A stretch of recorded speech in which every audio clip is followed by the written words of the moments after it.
Kolaborasi yang baik antar profesi kesehatan sangatlah penting sehingga diperlukan suatu metode pembelajaran yang terintegrasi antara profesi kesehatan. Pada video ini kami akan membahas beberapa topik bahasan, yaitu apa itu Interprofessional Education? Interprofessional Education atau IPE merupakan praktik kolaborasi antar dua atau lebih profesi kesehatan yang saling mempelajari profesi kesehatan lain dan peran masing-masing profesi kesehatan, dan bertujuan untuk meningkatkan kemampuan kolaborasi dan kualitas pelayanan kesehatan. IPE merupakan sebuah cara untuk saling mengerti dan menghargai antar profesi kesehatan.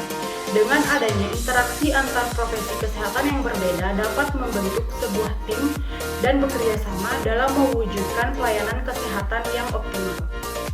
IPE merupakan tempat untuk menanamkan pengetahuan dan skill dasar antar profesi dalam masa pendidikan serta meningkatkan dan mengembangkan kerjasama antar profesi dengan cara saling mengenal identitas dan peran masing-masing serta cara berkomunikasi yang baik.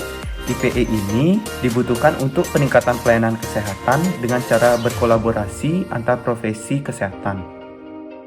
Interprofessional education adalah langkah yang diperlukan untuk mempersiapkan tenaga kesehatan yang lebih baik dan siap untuk menghadapi masalah kesehatan. Interprofessional education atau yang disebut dengan IPE terjadi ketika beberapa mahasiswa profesi belajar untuk mengefektifkan kolaborasi dan meningkatkan pelayanan kesehatan.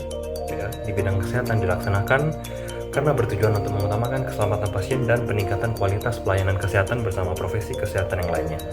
Pembelajaran bersama antar profesi lebih dapat meningkatkan keterampilan baru mahasiswa yang akan memperkaya keterampilan khusus yang dimiliki masing-masing profesi dan mampu bekerja sama lebih baik dalam lingkungan tim yang terintegrasi. Interprofessional education atau yang sering disebut dengan IPE merupakan hal yang penting dalam membantu proses pengembangan konsep kerjasama antar profesi. Hal ini bisa dilakukan dengan cara mempromosikan sikap dan tingkah laku positif antar profesi yang bertugas. Terdapat beberapa manfaat IP bagi mahasiswa. Yang pertama adalah mengetahui peran atau kompetensi masing-masing profesi, meningkatkan keterampilan komunikasi yang efektif, mampu untuk bersosialisasi, meningkatkan sikap menghargai dan menjunjung tinggi etika, kolaborasi antar profesi, dapat bertukar pengetahuan dan informasi, dapat berbagi cara mengambil keputusan, dapat mengatur atau menyelesaikan konflik, dapat memberikan pelayanan kepada pasien dengan pasien sebagai pusatnya, dan meningkatkan kualitas pelayanan. Apa itu Interprofessional Collaborative Practice? Interprofessional Collaborative Practice adalah proses dalam mengembangkan dan mempertahankan hubungan kerja yang efektif antara pelajar, praktisi, pasien atau klien, atau keluarga serta masyarakat untuk mengoptimalkan pelayanan kesehatan. Interprofessional Collaborative Practice adalah praktik kolaboratif interprofesional terjadi ketika petugas kesehatan dari latar belakang profesional yang berbeda memberikan layanan komprehensif dengan bekerja bersama pasien, keluarga mereka, dan masyarakat untuk memberikan layanan perawatan dengan kualitas terbaik di seluruh rangkaian. Interprofessional Collaborative Practice dalam pelayanan perawatan kesehatan adalah ketika terjadinya interaksi dari tenaga kesehatan dengan latar belakang profesional yang berbeda dengan tujuan memberikan layanan komprehensif dengan bekerja sama memberikan pelayanan efektif yang berpusat pada pasien. Interprofessional Collaborative Practice merupakan satu proses untuk menentukan pikiran, proses belajar sampai kemudian menemukan sesuatu yang bermanfaat antara para pekerja profesi kesehatan, yang dimana dalam rangka penyelesaian suatu permasalahan untuk peningkatan kualitas kesehatan.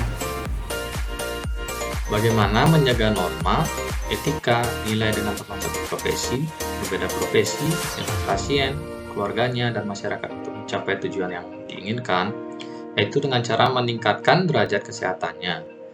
Nah, jadi untuk menjaga hal tersebut, kita dapat melakukan beberapa hal, yaitu memahami kebutuhan pasien dan keluarga, diskusi yang berpusat pada pasien, mendengarkan keluhan atau cerita pasien, jujur dan terbuka kepada pasien, pastikan pasien ikut andil dalam mengambil keputusan, dan juga menghargai keputusan pasien, serta dapat juga berbicara kepada pasien dengan cara yang dapat mereka pahami.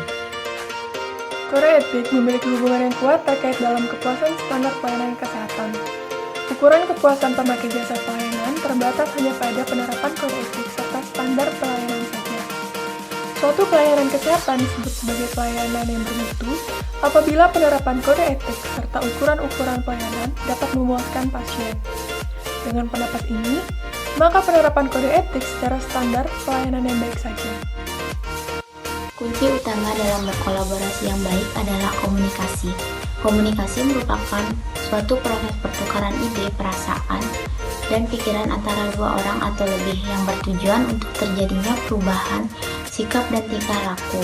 Jika komunikasi yang dilakukan dapat berjalan dengan baik, maka pesan yang disampaikan oleh komunikator dapat diterima dengan baik dan tidak akan terjadinya kesalahpahaman antar tim.